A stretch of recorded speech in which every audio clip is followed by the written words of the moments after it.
Here we go. Isa akong royalty from England. Direct descendant ni Queen Elizabeth. Baliw. Eto si Eya, Ambitious frog? Kokak. ang medyo pangit na may-ari ng diary. 3,500 kada buwan, 1 month advance, 1 month deposit, 5,000 deposit sa Meralco, 2,500 sa tubig, 4 kayo sa kwarto, bawal ng tila ng boyfriend, saka bawal mag-alaga ng aso. O ano, kukunin mo ba? Hindi na ho. May boyfriend kasi ako eh. Hindi nga. Sige na ho, kahit anong trabaho, desperado na ho ako eh. Good luck.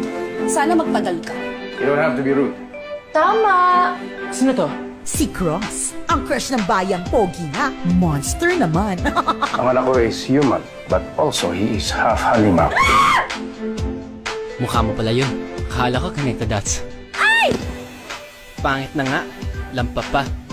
Hi, kilala mo ba si Cos Sanford? Eto naman si Lori, ang half-British BFF ni Eya. Alam mo, ewan ko sa'yo kung ba't nagustuhan mo yung tao na yan. Elementary classmate ko na si Cross. I always got bullied. Lagi niya akong pinagtatanggol. I would like you all to meet my girlfriend. Si Cross, sigurado ka? Sinadya ko yun para mas lalo kanilang paginitan. So you and your pimples will be miserable. Can I order you?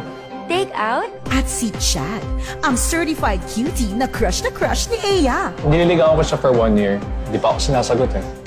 Kasi may iba siyang gusto. Tanga pumili ni Lori. Chad loves Lori. Mahal na mahal kita. Lori loves Cross. Cos, I love you. Eh, sino kaya love ni Cross? Bakit ang pangit mo? Sa mo tinatago yung sungay at buntot mo. Pag di ka dumating, patay ka sa akin. Para mapansin ka naman ni Cross. Kasi, bagay kayo. Inihahandog ng Viva Films ay isang kwento ng pag-ibig na di mo inaasahan. Para sa taong di mo inaakala.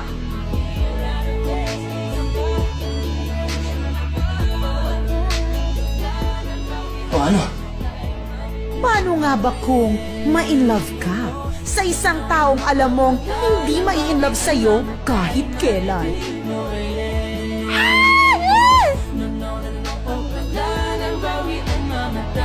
Sige na. Maganda ka na. Diary ng pangit. Come here. Body heat. Ano? Huwag kang maarte. Hindi ka maganda. Directed by Andoy Ranay. Sa April 2 na.